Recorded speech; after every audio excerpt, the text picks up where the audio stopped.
Good evening, and welcome to News of the World. It's Sunday, July 19th. Tonight we drift slowly across 28 countries, from Kiribati to Comoros. There's nothing you need to do, and nowhere you need to be. Settle in, and let the world turn.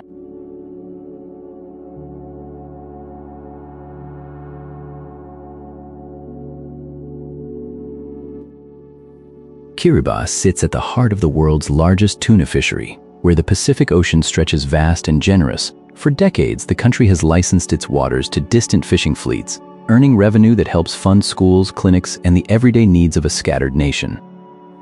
But out on those vessels, far from any port, there are people doing quiet, essential work, fisheries observers. They travel with the ships, recording what's caught, watching for illegal practices, and reporting back. It's lonely work, and it carries risks that are only beginning to be talked about openly. This week, an investigation by Australian broadcaster SBS News has drawn attention to the dangers observers can face at sea. The reporting, highlighted by the advocacy group Human Rights at Sea, points to a world where oversight and safety don't always travel together. Observers spend weeks aboard vessels flagged to other nations, often far from home, sometimes without clear protection if something goes wrong. For Kiribati and its Pacific neighbors, tuna isn't just an industry, it's a livelihood, a birthright, and a responsibility. The observers are the ones who help keep that resource honest. Their work matters to the whole region, even if most people never see it. So when their risks come to light, it's worth remembering the people out there on the water tonight, far from any shore, doing a job most of us would find hard to imagine, keeping watch over a sea that feeds them.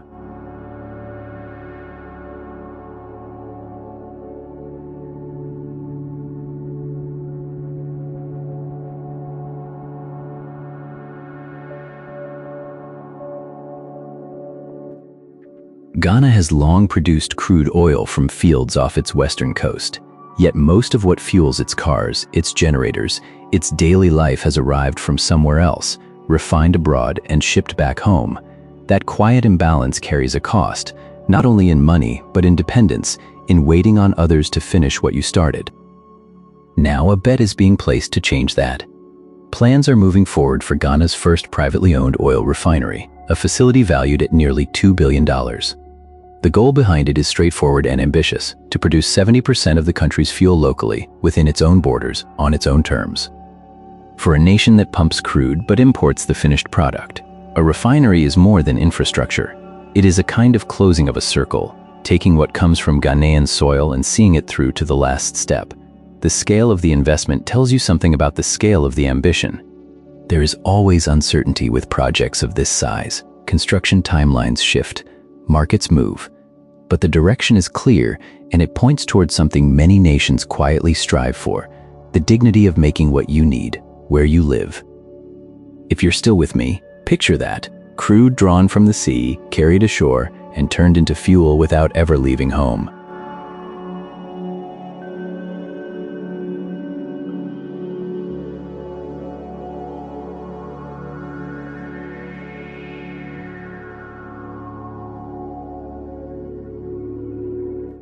St. Vincent and the Grenadines has been voted the #1 island in the Caribbean by readers of Travel Plus Leisure, and not just for its beaches or its sailing waters, but for something less easily measured.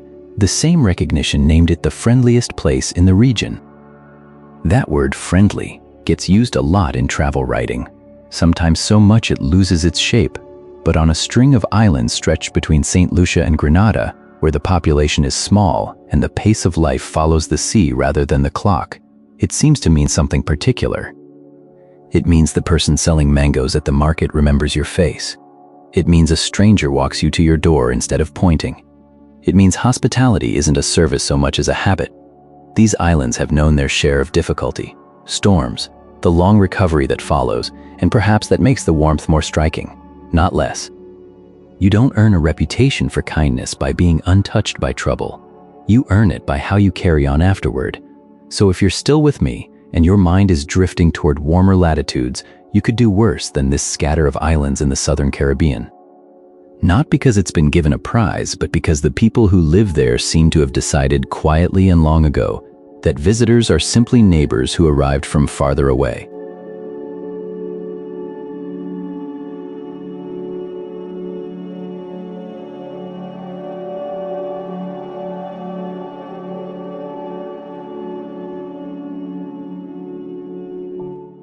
Libya has declared a major oil discovery commercial, a quiet but meaningful turn for a country whose wealth has long run beneath its soil. The announcement signals that production is picking up again, gathering pace after years of stoppage and uncertainty. For a nation that sits atop some of Africa's largest reserves, oil has never been just an industry. It's been the backbone of the economy, the source of nearly all export earnings, and too often the thing that conflict has turned on and off. The details of the discovery remain limited, but the significance isn't hard to read. To call a find commercial is to say it's real, workable, worth building toward. It means engineers and planners believe the oil can be brought to the surface in quantities that matter. And for Libya, where the rhythm of daily life has been shaped by interruptions, a revival like this carries weight beyond the numbers. It suggests a kind of steadiness returning, or at least the possibility of it. The road ahead is never simple in a place where political divisions still run deep, and where the question of who controls the oil has often been tangled with the question of who holds power.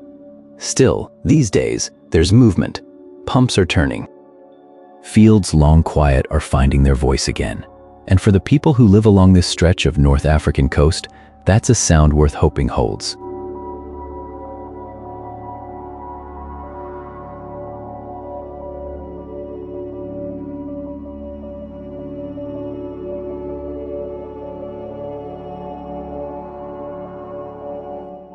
Serbia has added its name to the Artemis Accords, the international framework for cooperation in space exploration.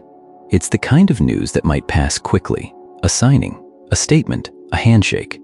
But for a country that has long navigated its place between larger powers, it carries a quiet significance.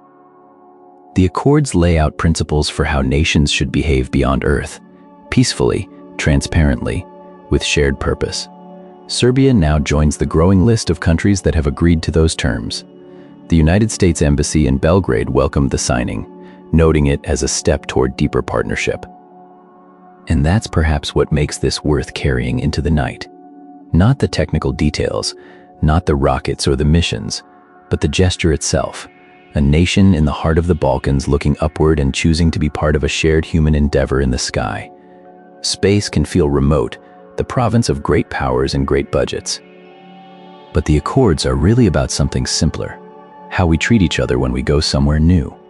Serbia, with its long history of looking in many directions at once, has made a choice. And if you're still with me, you might hold that thought, a signature on a page, and somewhere above us all, the moon, patient and unconcerned.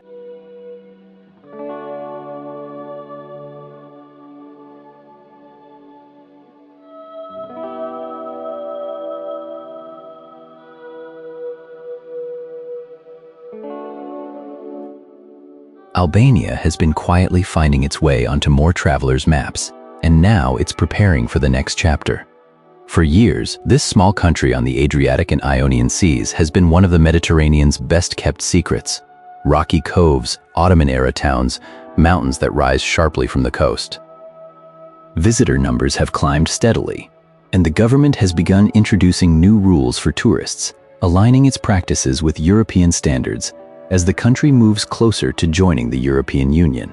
The details are still taking shape, but the direction is clear.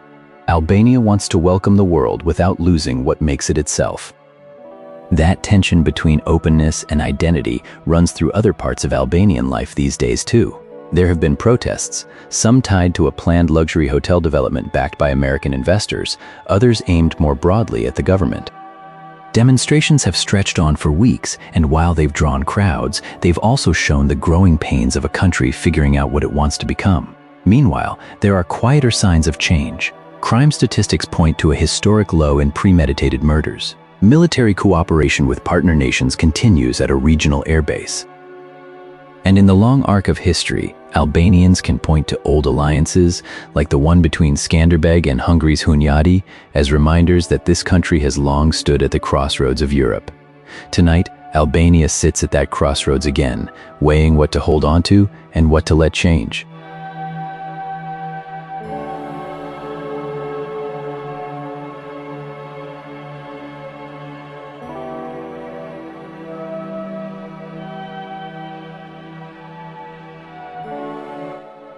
In Vatican City, a gathering is taking shape that brings together voices from very different worlds, Nobel laureates, heads of state, and experts in artificial intelligence, all meeting within the walls of the smallest country on Earth. The summit, as described by the Catholic news agency Zenit, suggests something quietly ambitious, a conversation across disciplines that rarely share the same room. Scientists honored for unlocking the mysteries of matter in medicine would sit alongside political leaders who carry the weight of nations. And beside them, people who design the algorithms now reshaping how we think, work, and speak to one another. What connects them is a question that fits the Vatican's long tradition of asking not what we can do, but what we should. The Holy See has, over the years, made itself a place where ethics and technology can meet without the pressure of a stock ticker or an election cycle. A summit like this doesn't promise resolutions. It promises something older and perhaps more useful, a room where people slow down enough to listen. And in a world moving faster than its own inventions, that may be the rarer gift. So let that sit for a moment, a small city on a hill, asking big questions at a human pace.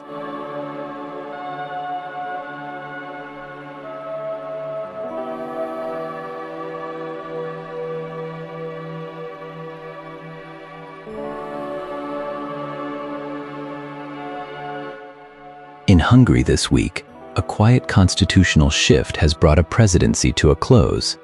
The country's president signed into law an amendment that ends his own term in office. A remarkable thing when you think about it. A leader putting his signature to the instrument of his own departure. The reporting across the wires describes it as a bow to a new government, and that framing matters. This wasn't a resignation in the ordinary sense, or a defeat at the polls. It was a formal legal accommodation, the machinery of the state adjusting itself, and a president stepping aside as part of that adjustment. Hungary is a country where constitutional architecture carries particular weight, where the shape of institutions has been debated and reshaped more than once in recent years. So a change like this lands differently than it might elsewhere. It's not dramatic in the way a crisis is dramatic, but it is significant, a reminder that power, even when it moves quietly, still moves. For listeners who track these things across Europe, the detail worth holding is the mechanism itself, a constitutional amendment signed by the very person whose term it ends. There's something almost formal about it, a piece of legal choreography performed with care. And now, in Budapest and beyond, the country turns to whatever comes next, a new figure in the presidency, and the same questions that always follow change.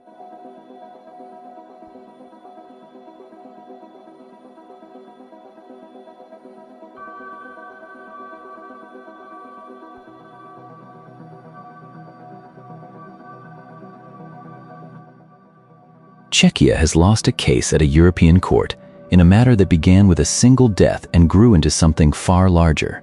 The facts available are spare, but the shape of the story is clear enough. A person died. That death brought Roma communities into the streets under a name that carried the weight of a global refrain: Roma Lives Matter. The protests were grief made visible, and a demand that the loss not be dismissed. Roma communities across Europe have long known what it is to be overlooked, or worse. The name they chose for their movement was not borrowed lightly. Now the EU court has ruled against Czechia. For the family at the heart of this, and for the communities who marched, the judgment is a kind of acknowledgement, late and incomplete, but real. What follows a ruling like this is harder than the ruling itself. A court can determine that something went wrong. It cannot undo what was lost. What it can do is ask a country to look honestly at the edges where some of its people have long stood and at whether they have truly been seen. The judgment is now part of the record. What Czechia does with it remains an open question, carried forward into these quiet hours.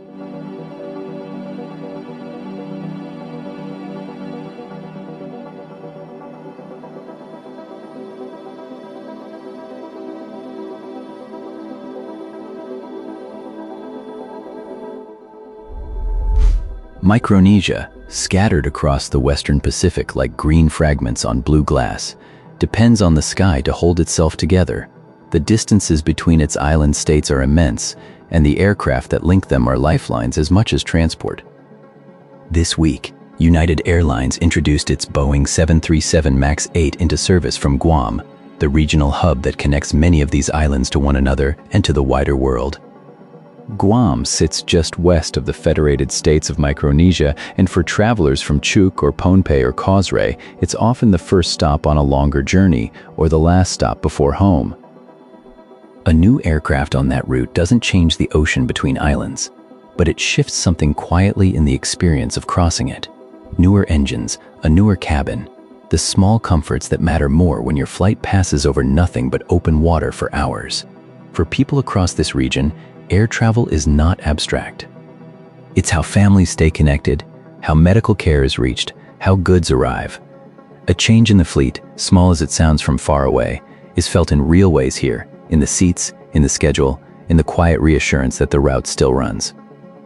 Somewhere above the Pacific tonight, a newer plane traces the old familiar path between islands, carrying people home.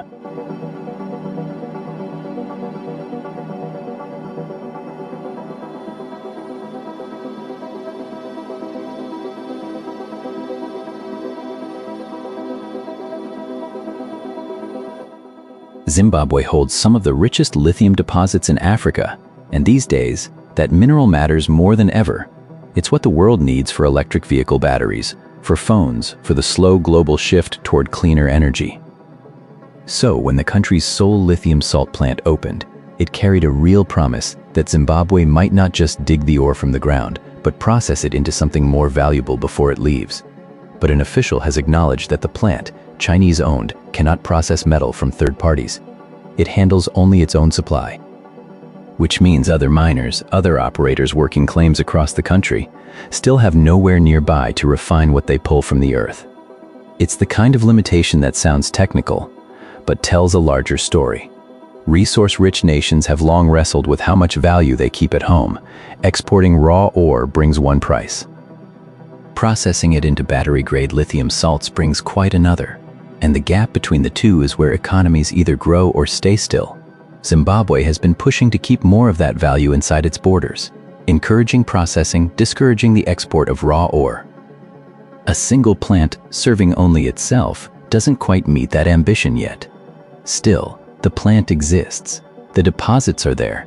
The global demand isn't going anywhere, and the question of what Zimbabwe builds from its own ground, that question remains open, waiting for an answer still being shaped.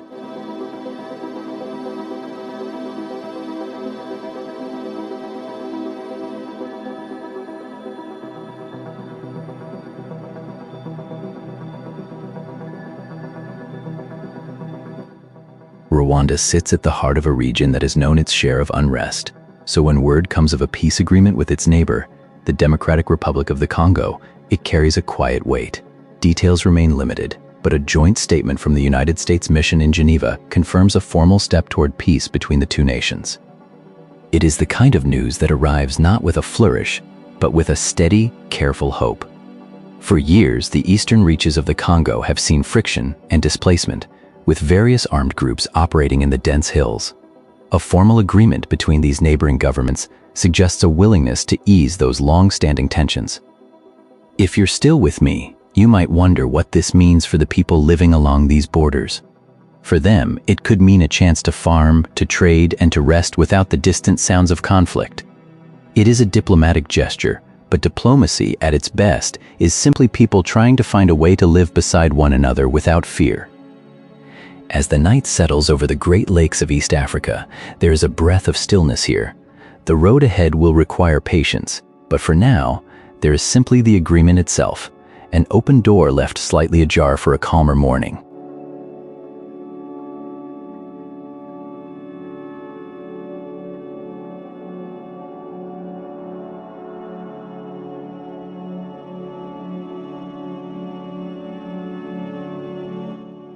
Qatar has spent years building a particular kind of strength, not size, not noise, but the ability to keep doors open. Forbes points to Sheikh Hamad's legacy as one of optionality. Relationships with Washington and Tehran, with Turkey and the West, a small country holding many threads at once, never fully choosing one side. It's a delicate balance, and these days it is being tested. Blasts were heard overnight in Qatar as the United States and Iran traded strikes. Iran says it targeted Al Udeid Air Base, the vast American installation on Qatari soil. A child was injured in the attack. Qatar has condemned the Iranian strikes on Gulf countries, a firm statement from a country that usually prefers its diplomacy quiet. The strain is real. When missiles fall on your territory, optionality starts to look less like strategy and more like a tightrope.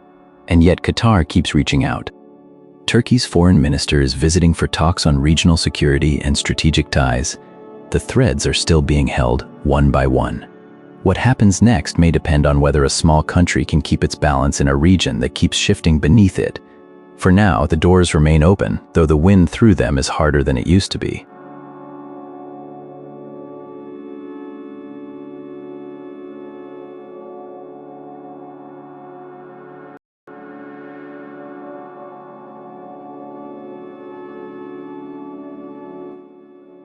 In Japan, the imperial family has moved through another quiet season of change, though perhaps not the change some were watching for.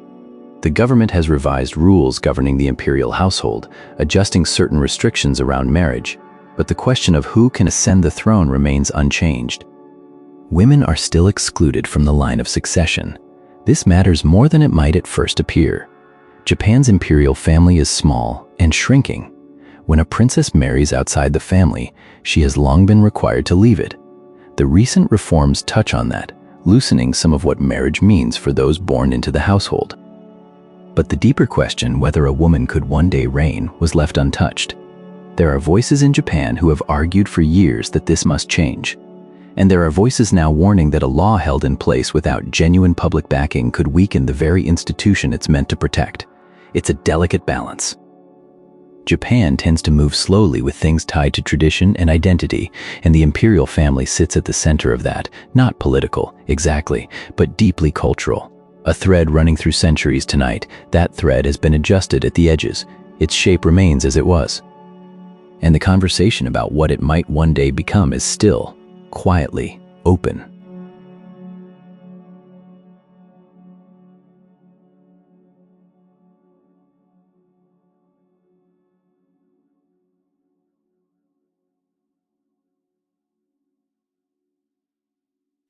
In Senegal, two presidents, one current, one former, have met in what's being called a high-stakes meeting.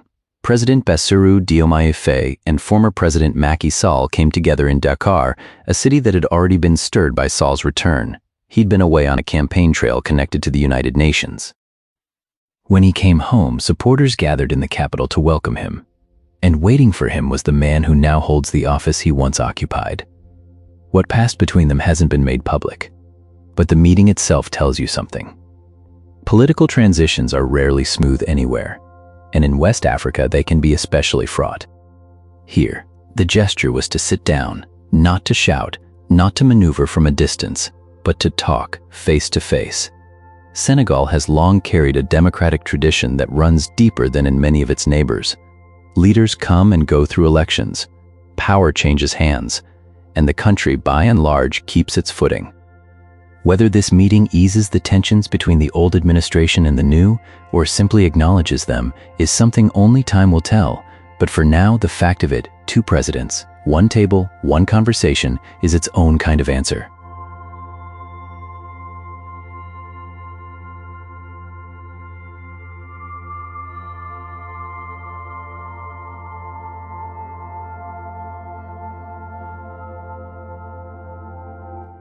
Finland has quietly tightened its watch over the Gulf of Finland, temporarily restricting both air and maritime traffic in response to a potential drone threat. The Gulf of Finland is a narrow stretch of water between Finland's southern coast and Estonia to the south, with Russia at its far eastern end. It's a busy passage, cargo ships, ferries, fishing boats, and in calmer times, not much to remark on. But these are not entirely calm times in the Baltic. The restrictions are temporary. Finnish authorities haven't detailed the specific nature of the drone concern.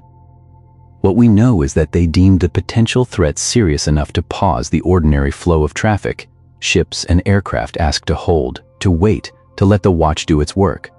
It's the kind of decision that looks small from a distance and feels large up close. A ferry delayed. A cargo route paused. Fishermen waiting for the all clear. Finland shares a long border with Russia and joined NATO not long ago, and the Baltic has become a place where small incidents carry weight. where a drone in the wrong place isn't just a drone. If you're still with me, you might picture it. The gray water, the low sky, the Coast Guard cutters moving carefully. No alarm, no drama. Just a country that has learned to pay attention and is paying attention now.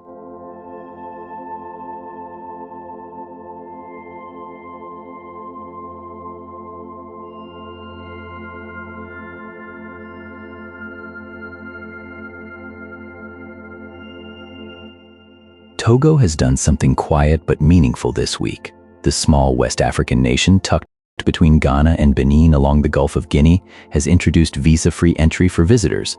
No paperwork at the border, no waiting. You arrive and you're welcomed in.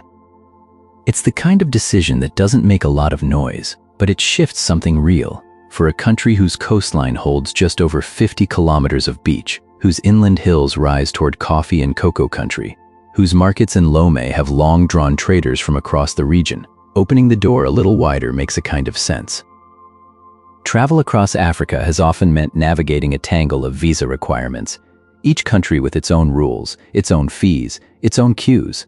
Togo is now among the places choosing to simplify that. There's a larger conversation happening across the continent about movement, about who gets to cross borders easily, about what regional tourism could look like if more countries made similar choices. Togo's decision won't transform things overnight, but it removes a small friction, and in doing so, it says something about how a nation sees itself as a place worth visiting and worth making welcome.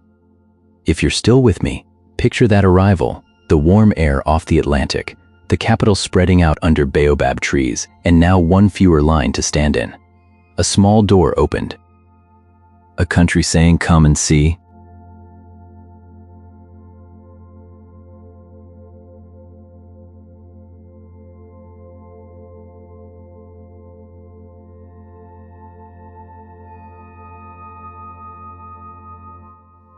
Trinidad and Tobago has been hosting a visitor from far away, and the meetings have left their mark on paper. India's External Affairs Minister, S. Jaishankar, traveled to Port of Spain, and by the time the talks were done, 8 agreements had been signed between the two nations. The details haven't all been shared widely, but the number alone tells you something. This wasn't a courtesy call. It was working diplomacy, the kind where both sides came ready to sign. The connection between India and these islands runs deep, deeper than many people outside the Caribbean might know. Generations of Trinidadians trace their roots to India, carried across the oceans in the 19th century as indentured laborers. What began in hardship became something else over time, a living thread of language, music, food, and faith that runs through Trinidad and Tobago to this day. So when ministers from New Delhi and Port of Spain sit down together, there's a familiarity in the room, an old relationship being renewed. 8 agreements, whatever they cover, they represent a choice to keep talking, to keep building, to treat an old friendship as something worth tending. And in a world where plenty of relationships are fraying at the edges, that quiet work of maintenance carries its own kind of hope. 2 places, separated by an ocean, deciding their story together isn't finished yet.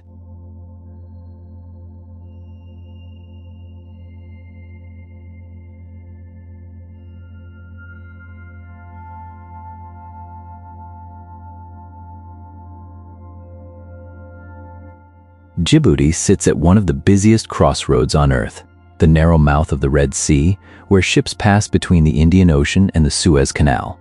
This week, the country signed a maritime security cooperation agreement with the European Union, formalizing a partnership that already runs deep.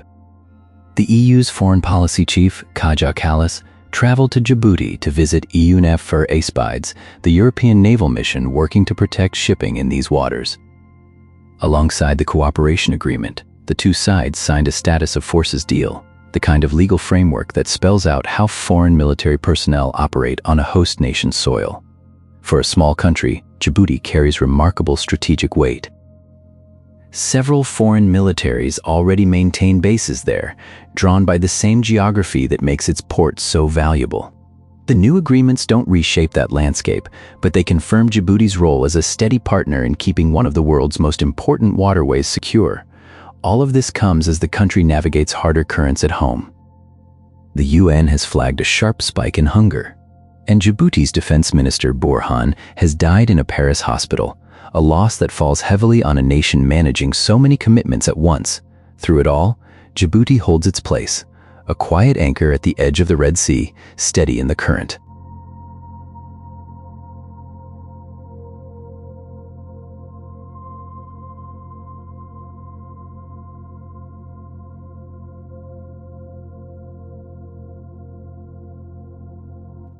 Ecuador has been quietly rethinking the design of its national museum, and the reason is a hopeful one. People spoke up when the public pushed back on the museum's design. The government recalled it rather than pushing ahead. That doesn't happen everywhere, and it's worth sitting with for a moment. There's a broader conversation underway in Ecuador about what a national museum says about a country's identity. A related discussion has turned around Muna and the questions it raises about who Ecuador sees itself to be. A museum is never just a building with objects inside. It's a country choosing what to hold up, what to remember, what to call beautiful or important or true. When a design gets recalled, it means that choice is still being made together, not simply handed down. What the revised design will look like isn't settled yet. But the pause itself tells you something about how Ecuador wants to proceed, listening, adjusting, taking the time to get it closer to right. Museums are patient places. They're built for the long view. And it seems Ecuador wants its national museum to feel, when it finally opens, like it belongs to the people who will walk through its doors, not just the ones who drew the first plans.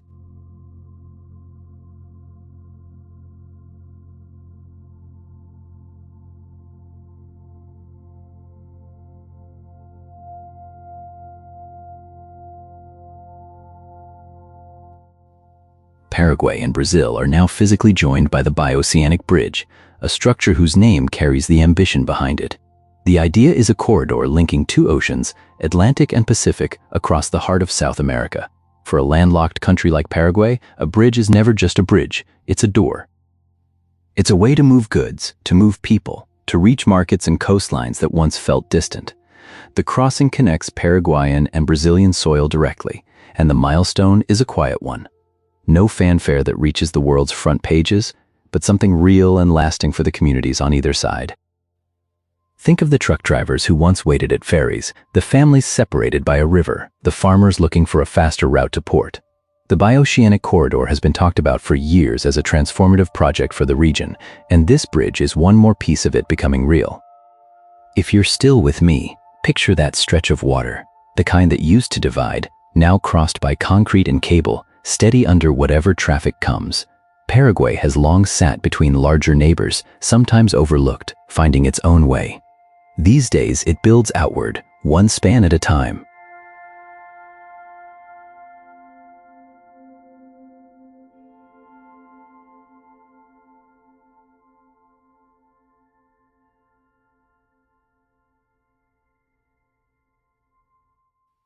In Sweden, the name Saab has long meant more than cars. It means aerospace, the jets that guard northern skies. This week, the company reported results that beat what analysts had expected, a strong showing by any measure. Saab's chief executive used the moment to say something broader, that the way nations buy and build their defense equipment needs fresh thinking. It's not an unfamiliar argument in Europe these days. Procurement, the careful, often slow process by which governments order aircraft and the systems around them, has long moved at a pace that frustrates even the people inside it. And in a Europe quietly recalibrating its security, that pace matters more than it once did. What's striking here is how steady the story feels. No alarm, no crisis, just a company that built what it said it would, sold what it hoped to, and then pointed gently toward the next question. Sweden has always had a gift for engineering things that work, quietly and well. Saab's numbers are a reminder of that. The chief executive's words are a reminder that even good work asks you to keep thinking ahead. And somewhere in the cold air above the Baltic, one of those jets turns through the sky, doing what it was built to do.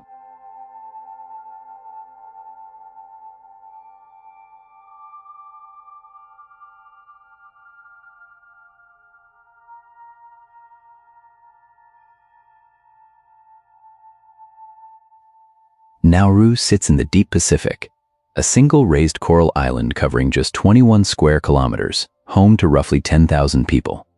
It is the smallest island nation on Earth, and for a long time its story has been told in terms of what it lacks: land, resources, options. But these days, something has shifted. Analysts writing for the Development Policy Center have pointed to what they call Nauru's remarkable recent economic success, and the phrase is worth pausing on. The details are still emerging, but the framing alone tells you something. For a country this small, often spoken about by others, being described in terms of success rather than struggle is itself a change. Nauru has lived through booms before. Phosphate mining once made it briefly one of the wealthiest places per capita in the world, and then through long, difficult decades when that wealth ran thin. So any new economic turnaround carries the weight of memory. It is not just numbers on a page. It is a place that has learned how fragile prosperity can be, finding its footing again. If you're still with me, hold that image for a moment. A small island, a tenth the size of a modest city, quietly writing a new chapter, not loudly. Not for anyone else's attention, just steadily. The way things tend to happen out here, where the ocean is large and the land is small and the people keep going.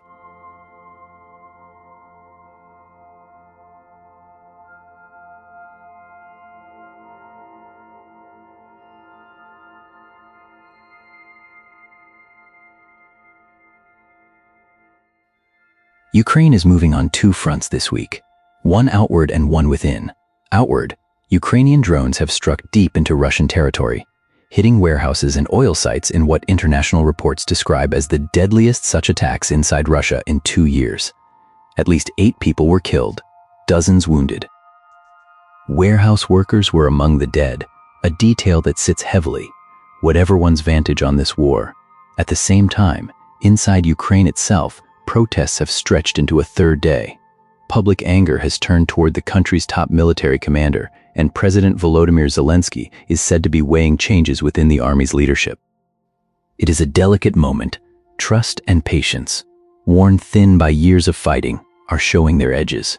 These two stories are not separate, really. A nation pushing its reach further into enemy territory is also asking hard questions of itself at home. The sky matters in this war like never before. Ukrainian special operators now speak of always having someone watch the sky, even in the closest fighting, and the sky carries the drones that reach across borders, carrying consequence. If you are still with me, picture it tonight. A country stretching outward and looking inward, both at once, under the same wide sky.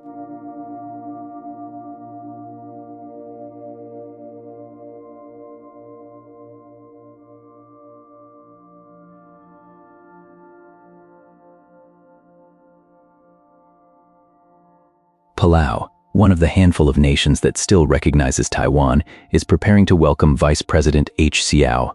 The visit hasn't taken place yet, as far as the headlines tell us, but the gesture itself carries real weight in this corner of the Pacific, where diplomatic ties are few and fiercely contested.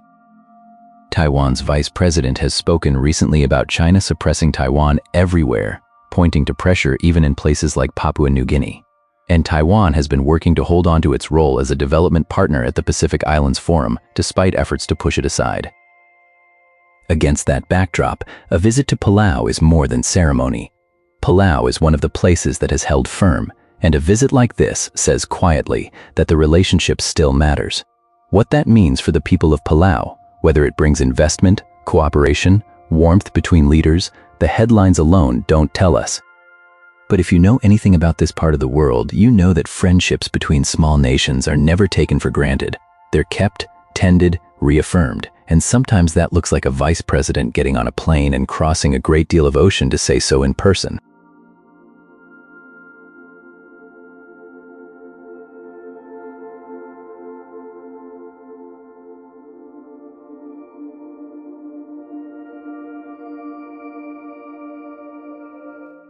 In DR Congo, an Ebola outbreak continues its slow, difficult passage through communities in the east of the country. There have been 2,181 confirmed cases and 864 lives lost, each one a person mourned by someone. A UN agency has warned that traditional funeral practices are among the ways the virus keeps spreading. It's a painful thing to sit with. The very rituals that honor the dead can put the living at risk. And this is a fight happening in places where life is already hard, where clean water is scarce, where safety is never guaranteed, where the basics that make containment possible are often out of reach. Health workers press on, but the ground beneath them is unsteady. If you're still with me, you might hold that for a moment. This isn't a single dramatic event, but a long, wearying effort, carried forward by people who keep showing up under conditions that make the work nearly impossible. Communities are finding their way through, one day at a time, holding on to the practices they can, adapting the ones they must. The night settles over the Congo basin, and somewhere in the quiet, the work goes on.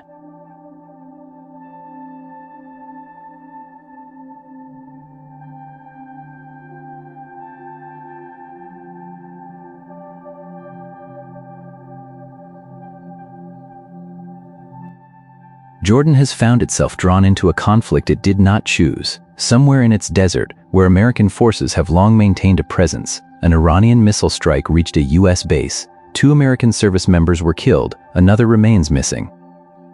The numbers are small, but the weight is enormous because Jordan has spent years holding a careful line in a volatile part of the world, hosting foreign forces while trying to keep its own people out of the path of someone else's war. That line these days is harder to hold. The strike has pulled Jordan into the center of a widening confrontation between the United States and Iran, a position no one here asked for. The response from Washington came swiftly. The United States launched airstrikes meant to punish Iran for the deaths. The American president called the loss of the 2 service members, simply and quietly, a very sad thing. For Jordan, the worry is what comes next. This is a country that has weathered decades of turbulence on every side, and stability here has always mattered far beyond its own borders. Now, with missiles reaching its soil and retaliation filling the skies, it finds itself named in a story it never sought to be part of. The families of those killed carry the deepest part of this, and the loved ones of the ones still missing wait for word they hope will come. Across Jordan, people are watching and hoping the storm once again passes them by.